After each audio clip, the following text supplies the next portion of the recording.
Hey everyone, I'm Peter the Film Nerd, and this is my channel about filmmaking and movies and really just about anything I like. So for this series that I'm going to be getting into, I'm going to focus on the first features made by directors. There's something about the first feature that really is elucidating about a director's style. Usually they're working under very tight constrictions. They haven't had any experience beforehand or very little experience or experience in different formats like music videos or corporate videos. And it's just really interesting to see what they do for their very first feature. And the funny thing is that you can usually start to see their style and you'll see it all throughout their movies.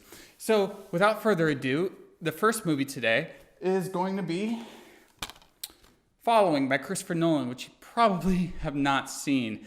I don't really know many people who've seen this movie. It's a short, 70-minute long black and white film shot in 16 millimeter, and he released it back in 1999. Now, Christopher Nolan made this movie for £6,000, which is ludicrous considering that his budgets for his later movies would be in the hundreds of millions. But he did it with basically his own money and money from his producer, Emma Thomas, who's also his wife. Side note, she produces just about everything he makes. And he really went to a lot of lengths to just cut down as many costs as he could. Now, I'll get into that a little bit later, but right now let's talk about the story. Mild spoilers ahead, nothing that's gonna ruin the movie for you.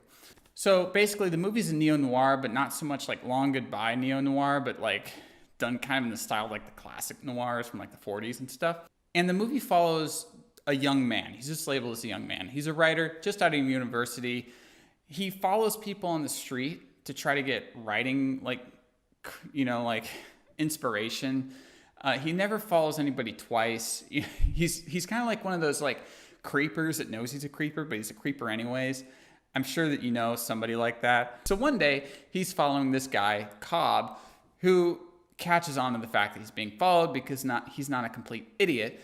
And Cobb is a bit of a, he's a bit of a voyeur, he's not such a good guy himself, let's just say that. And instead of getting angry at the young man, Cobb says, hey, why don't you join me? I'm just gonna burgle some houses. So the young man, being naive and a writer and everything, it's like, okay, sure, yeah, let's go burgle some houses. So he goes with him and Cobb shows him how to do it, like how do you find like their spare key and all this kind of stuff. And they go into the houses to kind of burgle it.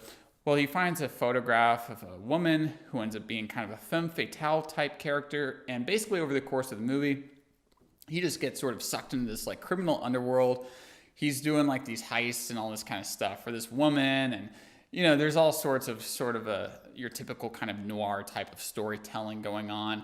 It's told in non-linear fashion and it's bookended by this interrogation. So there's a lot of voiceover going on over the film because he's telling it kind of in a free-form sort of way.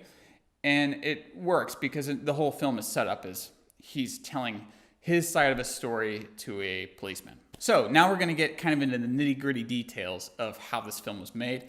And just as a note, I'm only going to be kind of scratching the surface.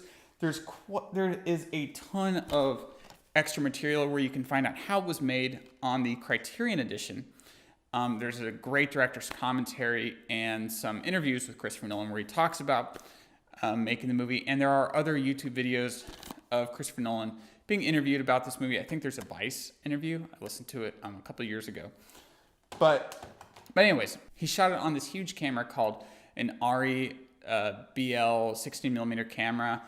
And it's pretty loud and it's heavy. And Christopher Nolan was the camera operator / director / cinematographer. It's the only feature film that Christopher Nolan, I think, is credited as being cinematographer for. He said he shot it with some zooms and also maybe some primes, but he would never really like zoom in during a shot.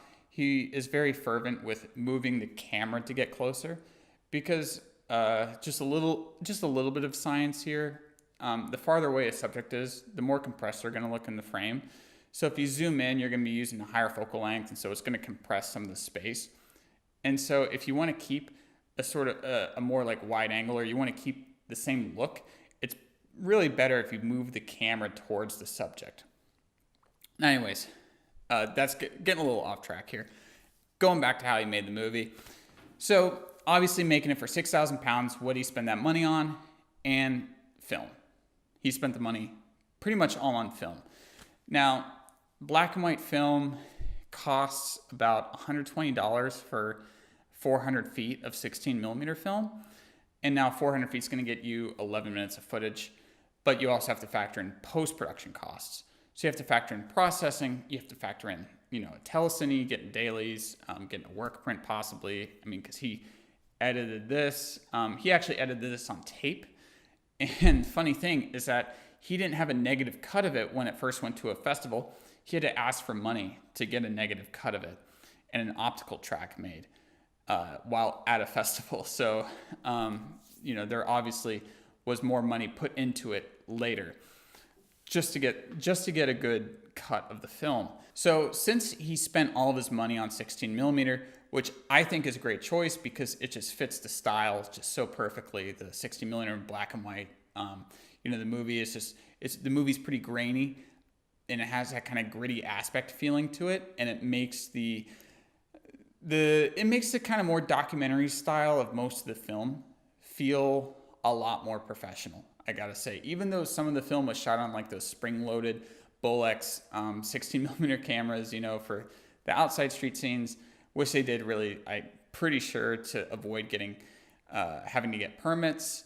Since they put all the money into film, he had to really cut back on a lot of other aspects. Now, what did he cut back on and how did it impact the film? So one of the things is that he said there would be no guns. Because if you watch any kind of no-budget movie, especially at the time, but it's true now, guns just don't work. You don't really have enough money to get the right special effects. So instead, he got a rubber hammer, and I think it really added to the intensity of the film overall, because there's something about being shot that's kind of, in cinema now, it's almost emotionless. Like somebody's shot, and it's like, okay, whatever, you see that in movies all the time. But when a hammer is used or some kind of blunt object, it's just so much more intense. So he had this rubber hammer. There's a scene where they have this guy's hand down on the ground, and they're just smacking all of his fingers, just like breaking every single one of his fingers. And it's intense. I was thinking about it, and it's kind of like an Old Boy, if the famous hallway scene, if he just had like a machine gun, he just kind of mowed down these guys, it'd be no big deal.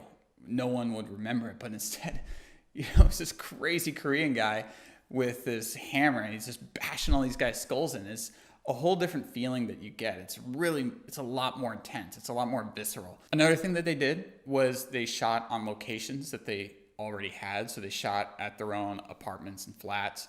They shot a lot on rooftops so they could get cityscapes and not really have to deal with getting permits. They would just have to get the building owners to basically just give them permission. So another thing that really brought costs down was actually shooting on black and white. And not just because black and white stock is a lot cheaper than color stock, but also you don't have to worry about color temperature. So most color stocks are either daylight or tungsten. Tungsten is 3200 Kelvin, daylight's 5500 Kelvin, typically on film, sometimes 56. With black and white, you don't really think about color temperature at all. So you can kind of mix tungsten light with daylight, balanced light, and it's not really gonna look that bad.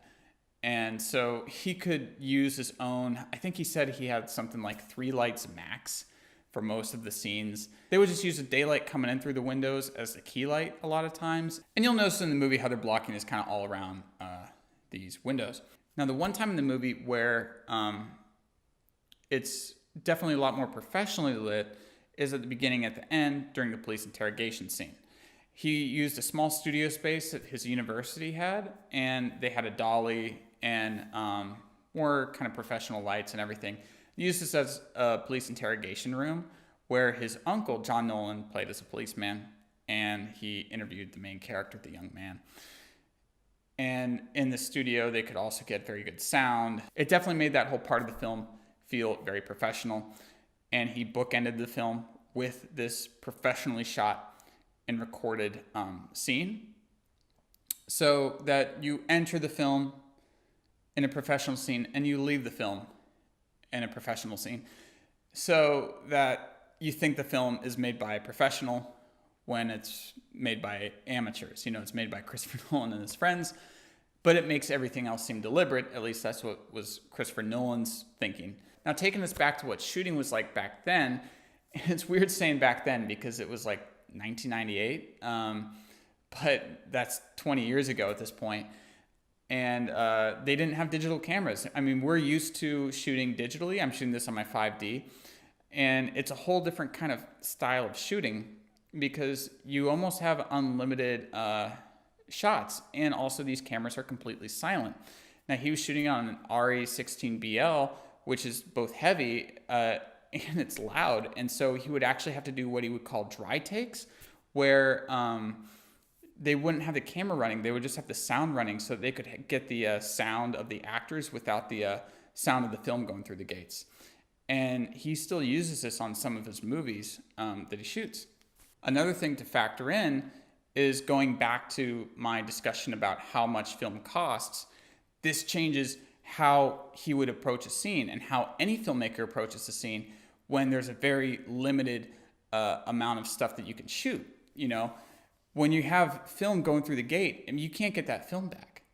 And it's kind of daunting. It's a little scary going into it for the first time, but if you know what you want, you'll get what you want. How Christopher Nolan did this is, instead of going for traditional coverage, he would just shoot what he knew he needed. He already edited the film in his head. He was like, okay, so I'm only going to implement you saying this and this and this and doing this action. And then I'm going to cut over to you doing this and this and this and doing this action. And then I'll get the master for this part of the scene and this part of the scene. And that's going to be it. Because, obviously you're on a very tight budget. You can't afford to do coverage normally. How you do coverage normally is you do your master, you do the whole scene in the master, and you may do a few takes of that. Say if it's two actors talking, you pop in on one actor, you get them doing the whole scene, you pop it on the other actor, you get them doing the whole scene, maybe you add some inserts. You usually do a few takes of each of these. But with a budget of £6,000, you really don't have that much, you really don't have that much money for more takes, and you don't have money at all to do traditional coverage. So, he approaches as, how am I going to edit this? I'm only going to shoot what I'm going to edit. And it creates a sort of, in a filmmaker at least, it creates a sort of economy of film where you really think about what you really need before you go into a scene. And it's my, idea that this is what can make a great director, that you really have to think about what you want out of this movie, what you want out of the scene.